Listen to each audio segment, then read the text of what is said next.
Hey, it's Beata And Sarah. from BA English Coaching, and welcome to our next lesson, part 2, the Tower of London. Yeah. Because unfortunately, with the last video, we had a technical issue. Something happened and we got cut off. If you haven't watched part 1, could you go back and watch it first? During the last video, we talked about some techniques. Yeah. How to decode or decipher unknown words. We came up with non-sensical words. Yep. And we ask you to stop the video and guess the unknown words. I would like to say that it happens in life, as we said. Yeah. Sarah reads books, native speakers read books, and I still come across words, I think. No idea. Yes. So it's normal. It's not only with non-native speakers. When you read, when you see that there are words you do not understand, you become terrified. You think like, there's no chance I'm going to understand this text. But it's not about that. It's you don't have to understand every single word to get a general understanding. And secondly, there are some tips that can help you to decode these words. It's your attitude that matters. We will give you some word attack strategies. Yes. So what you do with them, you look at the place in the sentence and you look at the function. And that's the word. You need to look for clues. So you have a sentence, look at the context and look for the clues. So the position and the function of the word. And also you need to draw conclusions from this, plus apply your knowledge about the world. Yeah. It always helps. So the more you read, the more you learn about stuff. So you don't necessarily need to know every single word to enjoy reading. Let's see how good you are this time. We are going to learn more about the Tower of London. Yeah, and its history. And so we are starting with the princess. Yeah. And as we said, it's Sarah. Sarah loves this story. Well, it's a goodie. Why? It's a goodie. Yes. It's a mystery. Have a look at this text. Read the whole text first for general understanding. Then pause the video and try to come up with the words. Be creative. Be playful. Just have a go. Sarah is now going to read the text with the words. You can always pause the video and repeat after her, as always, to practice your pronunciation, intonation, speed, and everything else. Am I saying the right word? Yes, you are. So very that's good air.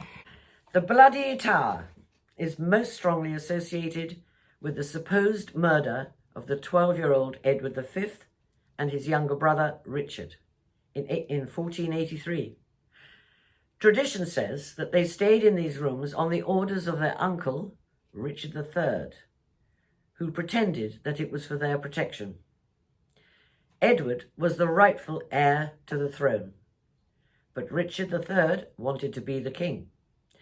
The prince's subsequent disappearance remains one of the most intriguing stories of the tower's history, as the boys' bodies have never been found. Several ghosts are said to haunt the tower, including those of Anne Boleyn, Henry VI, Lady Jane Grey, Margaret Pole, and of course, the princes in the tower. The first missing word was Air. What clues did we give the learners so they could come up with this word? Because if you read on, you'd see that Richard III wanted to be the king. Yes. So yes. Yes. So it was somebody who wanted to inherit the throne. Yeah. Yes. Anything you inherit. Okay. Okay. Number 10. What clues did we give them to guess the meaning of the word's disappearance? Because we went on to say that it was one of the intriguing stories, a mystery, as the boys' bodies were never found. So it must be something like disappearance. And the last one was haunt. What clues did we give them to guess this meaning? What does haunt mean? Well, the clue there was the word ghost. And the tower. And then if you listened carefully to our first, we talked about Anne Boleyn having her head cut off. Exactly. So you know if someone dies and then you have ghosts, and what do? They haunt. They haunt you. Always look around the sentence, as we said, for the position and then apply the knowledge of the world to guess the meaning. Fine. What do we know about Lady Jane? No. Which one do I like? I don't know. Margaret Pole. Interestingly enough, Sarah read a book about. I was reading something last night about Margaret Pole, who isn't that well known in English history, but her story is strange. She was the head of a family that had survived several monarchs. And for some reason, and nobody knows why, Henry VIII decided she'd got to go. So I think with almost no warning, which is very unfair in those days when you would prepare yourself for death with, with a priest and so on, she was more or less dragged out and was executed by having her head cut off. Sadly, the man who was good at that was somewhere else. They couldn't get hold of him. In Scotland, I think. It was all, in Scotland, because it was all in such a hurry. So they got anybody, I don't know, that sounds to me like it was a local butcher. And he took about 5 or more strokes on her body to actually kill her. So this poor woman, 65 years old, was being hacked to death. It's one of the most grisly stories, actually. I was quite horrified by that. But those were the times. There is another thing that is pretty clear. We don't have to speculate about this because this has been going on for how many years? For 100 years. It's about the ceremony. So again, you have two nonsensical words. Please pause the video and try to come up with the words, with the missing words. Every evening at precisely 9:53 p.m, a ceremony takes place to lock the Tower of London. It's called the Ceremony of the Keys. An armed escort of the Queen's Guards set off with the chief yeoman warder to lock all the gates. At one point, one sentry at a post issues a challenge to the guards saying, "Halt, who goes there?" To which the chief warder replies, "Queen Elizabeth's keys." To which the reply is, "Pass Queen Elizabeth's keys and all is well." This has happened every day for hundreds of years without fail. It is the oldest military ceremony in the world. It's lovely. Every night when they lock up the tower, they go through this performance. What sweet. Yes. Every single day without a fail. So you can't get into the tower after 9:53. No. And Or out. I know. This is just amazing. English history is just fascinating. So the missing words or the nonsensical words were number 12, escort. An armed something. There's got to be several, and if they're armed, soldiers of some sort. Yes. If you've ever seen a picture of Buckingham Palace in London, there is one soldier in a sort of little box standing there at attention. That is a sentry. He is guarding the gate, or he's guarding a door, or anyway, they are a guard stationed right there. And they have to keep a poker face. They can Preferably. They can't mess about. Amazing. No, because they are at attention. They are meant to be looking for threats.